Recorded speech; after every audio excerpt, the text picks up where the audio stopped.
हिमाचल में बहुत सारे खूबसूरत गांव हैं, लेकिन आज भी बहुत से लोग हिमाचल के इस हिस्से के बारे में नहीं जानते, क्योंकि ये ना तो शिमला के पास है और ना ही मनाली के करीब।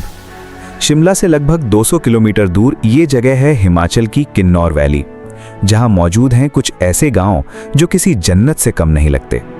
लेकिन जन्नत तक पहुंचने का रास्ता इतना आसान नहीं होने वाला। किन्नौर वैली की शुरुआत होती है दुनिया की सबसे खतरनाक सड़कों में से एक हिंदुस्तान तिब्बत हाईवे से। और क्योंकि यहाँ के ज्यादातर पहाड़ मिट्टी के नहीं बल्कि ठोस चट्टानों के बने हैं, इसलिए सड़क बनाने के लिए पहाड़ों को आधा काट कर टनल जैसी सड़कें बनाई गई हैं, जो कुछ ऐसी दिखती हैं। और जब आप इस सड़क पर चलते हैं तो आपके सिर के ऊपर होती हैं विशाल चट्टानें और बगल में हजारों फीट गहरी खाई। लेकिन इस रास्ते को पार करने के बाद आप पहुंचते हैं किन्नर कैलाश की ऊंची चोटियों के सामने बसे एक गांव कल्पा। हिमाचल प्रदेश का ये छोटा सा गांव ऐसा लगता है मानो इन पहाड़ों के नज़ारों के लिए ही बनाया गया हो। कल्पा ऐसी जगह है जहां घूमने के लिए आपको कार या बाइक की जरूरत नहीं पड़ती। आप सिर्फ पैदल चलते हुए इस पूरे गांव के हर कोने को महसूस कर सकते हैं। यहाँ की शांति, यहाँ की ठंडी हवा और यहाँ का सुकून सब कुछ अलग महसूस होता है। ये जगह बिल्कुल परफेक्ट बैलेंस जैसी है, ना तो इतनी दूर कि इंसान दिखाई ही ना दे और ना इतनी मशहूर कि हर तरफ भीड़ और टूरिस्ट ही दिखें। बस शांत माहौल, खूबसूरत नज़ारे और पहाड़ों के बीच सुकून भरी जिंदगी, यही है कल्पा। अब आप सोच रहे होंगे कि मेरे पास ये हिमाचली टोपी कहाँ से आई। तो इसके पीछे भी एक कहानी है। मैं गांव में घूम रहा था, पुराने घरों और गलियों को देख रहा था। क्या ये आपका घर है? क्या मैं अंदर देख सकता हूँ? हाँ आइए। ये किससे बना है? यैक्सन? नहीं, ये बकरी के ऊन से बना है। बकरी के ऊन से? हाँ, गर्मी के लिए बनाते हैं। ये क्या है? रसोई। ये आपकी किचन है? हाँ। और इसके पास बेड भी है? हाँ। सर्दियों में यहीं सोते हैं ताकि किचन की गर्मी मिलती रहे? हाँ। बाहर बहुत ठंड होती है। ओह कमाल है। और घर की ऊंचाई इतनी कम क्यों है? ताकि गर्मी अंदर ही रहे। यहाँ कितनी ठंड पड़ती है? 8 फीट तक बर्फ जम जाती है। फिर आंटी ने मुझे ये हिमाचली टोपी दी। इसे पहनिए।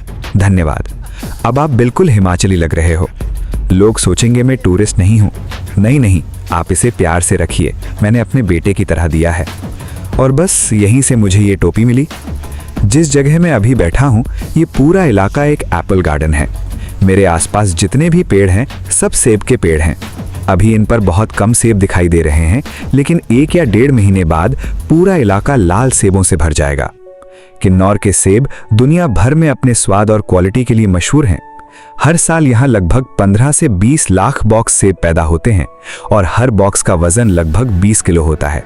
अब आप खुद सोच सकते हैं कि यहाँ कितनी मात्रा में सेब उगाए जाते हैं। नमस्ते जी, क्या कर रहे हो? घास काट रहे हैं। और इसका क्या करेंगे? पशुओं के लिए चारा बना रहे हैं। गांव में घूमते हुए मेरी मुलाकात एक बौद्ध भिक्षु से हुई और उन्होंने मेरी हिमाचली टोपी में कुछ फूल भी लगा दिए। आप किस मॉनेस्ट्री से हैं? मैं चारांग मॉनेस्ट्री से हूँ। वाह, अब तो आप पूरे किन्नौरी लग रहे हो। धन्यवाद।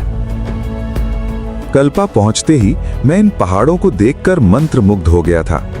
किन्नर कैलाश की ये चोटियां इतनी खूबसूरत हैं कि आप कुछ भी कर रहे हो, लेकिन एक बार नजर इन पर पड़ जाए तो बस इन्हें देखते ही रह जाते हो। और जब मैंने यहाँ सूर्योदय देखा तब लगा जैसे सच में जन्नत यही है। इस रेंज की हर चोटी 19,000 फीट से भी ज्यादा ऊंची है और हर चोटी का यहाँ के लोगों की जिंदगी में अलग महत्व है। इन्हीं में से एक है किन्नर कैलाश पीक, जहां मौजूद है 79 फीट ऊंचा शिवलिंग, एक पवित्र पत्थर का स्तंभ। इतनी ऊंचाई पर होने के बावजूद हर साल हजारों लोग यहाँ दर्शन करने आते हैं। हिमाचल में एक और खास परंपरा है, देवता संस्कृति। हमारे गांव का अपना देवता उत्सव होता है। इसमें क्या होता है? ये देवता का रथ है। बाकी जगह मूर्तियां स्थिर रहती हैं, लेकिन यहाँ देवता को गांव में घुमाया जाता है। इसे कितने लोग उठाते हैं? 6 लोग। भारी होता है? हाँ। पूरा गांव इस त्योहार का हिस्सा बनता है। कुछ लोग देवता का रथ उठाते हैं तो बाकी लोग प्रसाद तैयार करते हैं। क्या बना रहे हो? सब्जी, हलवा, पूरी और शराब। शराब? हाँ, इसे प्रसाद की तरह चढ़ाते हैं। और गांव वाले पीते हैं? हाँ। महिलाएं भी? नहीं। सालों से हिमाचल के गांव अपने स्थानीय देवताओं के साथ ऐसे ही त्योहार मनाते आ रहे हैं। शायद यही आस्था उन्हें इन दूर पहाड़ों में रहने की ताकत देती है, और शायद यही परंपराएं इन छोटे गांवों को एक परिवार बनाकर रखती हैं। लेकिन किन्नौर सिर्फ कल्पा तक सीमित नहीं है। यहाँ एक और खूबसूरत गांव है, नाको। कल्पा से लगभग 100 किलोमीटर दूर स्पीति वैली शुरू होने से पहले 12,000 फीट की ऊंचाई पर बसा हुआ नाको गांव, जहां सिर्फ 600 लोग रहते हैं। और जैसे ही आप यहां पहुंचते हैं, सब कुछ बदल जाता है। हरी भरी घाटियां अब सूखे रेगिस्तानी पहाड़ों में बदल जाती हैं। लकड़ी के घर अब मिट्टी के घर बन जाते हैं। जुले नाको की सबसे खास चीज है यहाँ के मिट्टी से बने घर, जो इतने पास पास बने हैं कि पूरा गांव किसी पुराने किले जैसा लगता है। क्योंकि 4G टावरों को छोड़ दें तो यहाँ की ज्यादातर चीजें आज भी सदियों पुरानी हैं। यहाँ घर एक दूसरे के ऊपर बने हुए लगते हैं, लेकिन असल में ये मिट्टी के पहाड़ों पर बने हैं। लोग बताते हैं कि ज्यादातर जमीन सरकारी है, इसलिए लोगों ने छोटे छोटे इलाकों में पास पास घर बनाए। पूरा गांव मिट्टी और पत्थरों से बना है, और ऐसा लगता है मानो हम किसी इतिहास की जगह पर आ गए हों। नाको से हिमाचल की सबसे ऊंची चोटी दिखाई देती है, रेओपुर गिल, 22,000 फीट से भी ज्यादा ऊंची।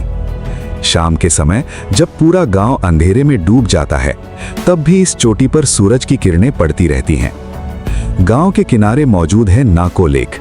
इतनी सूखी जगह में एक झील का होना ही बहुत खास है, इसीलिए यहाँ के लोग इसे बेहद पवित्र मानते हैं। झील से थोड़ी ऊपर चढ़ने पर एक बौद्ध मंदिर आता है।